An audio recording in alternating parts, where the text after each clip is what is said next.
Audio Jungle.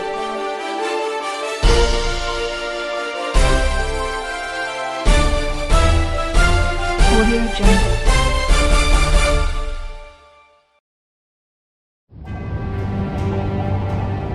Bharatiya Janata party, जिसकी अपनी एक अलग पहचान है।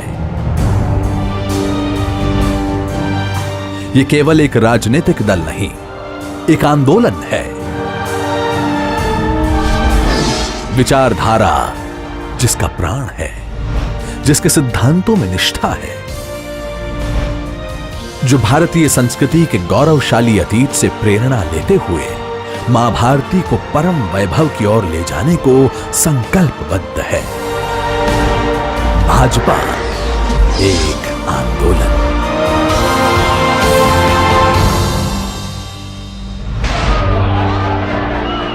भाजपा की गाथा संघर्षों से गढ़ी हुई गाथा है।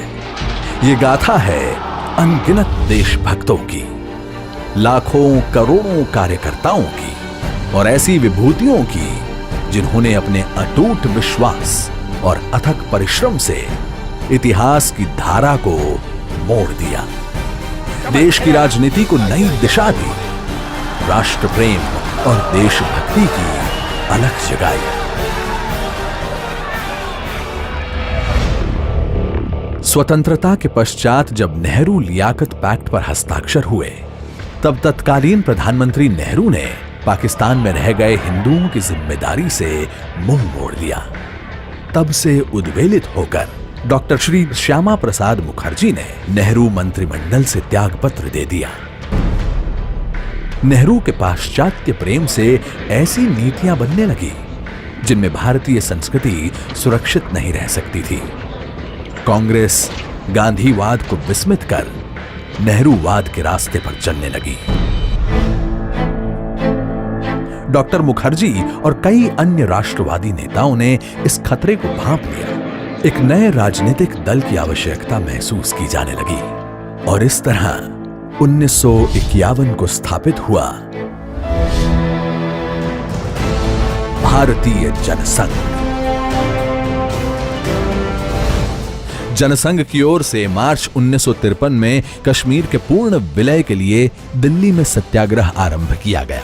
डॉक्टर श्री श्यामा प्रसाद मुखर्जी ने तय किया कि वो बिना परमिट के कश्मीर में प्रवेश करेंगे। उन्होंने सिंह गर्जना करते हुए कहा था कि एक देश में दो विधान, दो निशान और दो प्रधान नहीं चलेगा। अपनी दृढ़ संकल्प शक्ति और जनता से मिल रहे समर्थन के बल पर 11 मई 1953 को श्री मुखर्जी ने बिना परमिट के कश्मीर में प्रवेश कर लिया और उनको गिरफ्तार कर लिया गया। 23 जून 1953 को संदेहास्पद स्थितियों में वे शहीद हो गए।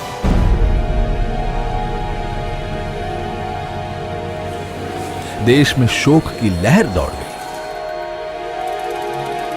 मुखर्जी के बलिदान का असर यह हुआ कि 9 अगस्त को शेख अब्दुल्ला को जम्मू कश्मीर के प्रधानमंत्री के पद से हटाकर बंदी बना लिया गया और जम्मू कश्मीर के लिए परमिट व्यवस्था को खत्म कर दिया गया। 1947 में देश को ब्रिटिश हुकूमतों से तो आजादी मिल गई, लेकिन देश के कई हिस्से ऐसे थे जिन पर अभी भी विदेशी ताकतों का कब्जा था।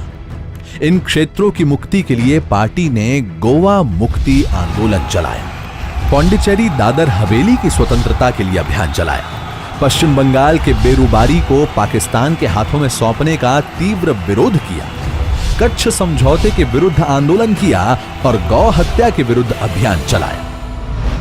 वर्ष 1965 में पाकिस्तान ने छल पूर्वक भारत पर हमला कर दिया और कच्छ के कंजरकोट समेत कई इलाकों पर कब्जा कर लिया। जनसंघ ने इसका विरोध किया और देश भर से जुटे 5 लाख लोगों ने दिल्ली आकर फौज न हारी, कौम न हारी, हार गई सरकार हमारी का नारा दिया। जनसंघ के समर्थन से तत्कालीन प्रधानमंत्री लाल बहादुर शास्त्री को हिम्मत मिली और भारतीय सेना ने पाकिस्तान पर विजय पा ली। और इसके बाद देश में आया वो दौर जिसे भारतीय लोकतंत्र का सबसे स्याह दाग माना जाता है, आपातकाल।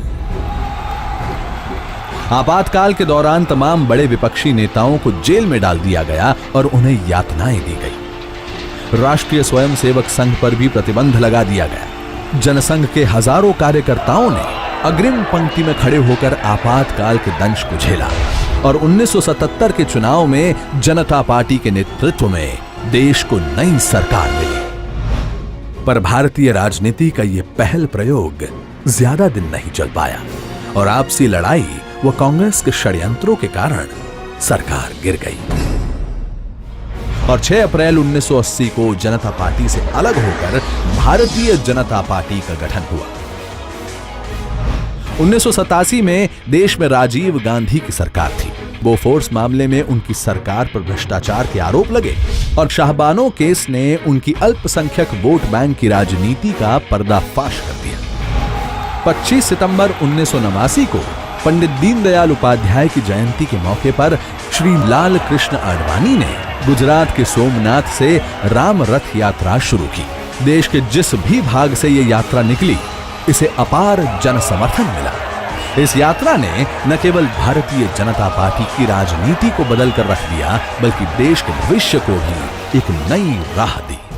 1991 का वो दौर जब आतंकवाद अपने चरम पर था, उसी दौरान भाजपा ने कश्मीर के लाल चौक पर तिरंगा फहराने का निर्णय लिया। दिसंबर 1991 में भाजपा के तत्कालीन अध्यक्ष डॉक्टर मुरली मनोहर जोशी के नेतृत्व में एकता यात्रा निकाली गई। श्रीनगर के लाल चौक पर 26 जनवरी 1992 को तिरंगा फहराकर डॉक्टर जोशी ने भारत की एकता और अखंडता का संदेश दिया।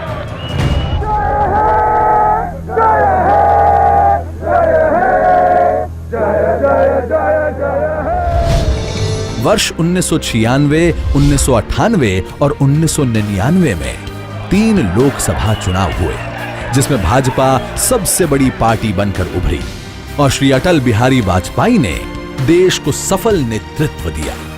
इसके बाद भाजपा को विपक्ष में बैठने का निर्णय मिला और भाजपा ने यहां भी एक सजग और जनता की आवाज उठाने वाले सशक्त विपक्ष की भूमिका निभाई। आज केंद्र और अनेक राज्यों में भाजपा और इसके गठबंधन की सरकारें अंत्योदय एवं एकात्म मानववाद के आधार पर जन कल्याण के कार्य कर रही है। आज भाजपा विश्व की सबसे बड़ी पार्टी है। इस पार्टी को लाखों करोड़ों कार्यकर्ताओं ने सींचा है और आज भी इसके समर्पित कार्यकर्ता नेपथ्य में रहकर मां भारती की सेवा कर रहे हैं। भाजपा का लगातार हो रहा देश में विस्तार इस बात का प्रतीक है कि लोगों की आस्था और विश्वास पार्टी नेतृत्व में बढ़ रहा है। पार्टी को देश के कोने कोने से अपार जन समर्थन मिल रहा है। भारत के यशस्वी प्रधानमंत्री श्री नरेंद्र मोदी भी अनेक अभिनव व लोक कल्याणकारी योजनाओं के माध्यम से पार्टी के अंत्योदय के प्रण को पूर्ण करने की दिशा में आगे बढ़ रहे हैं।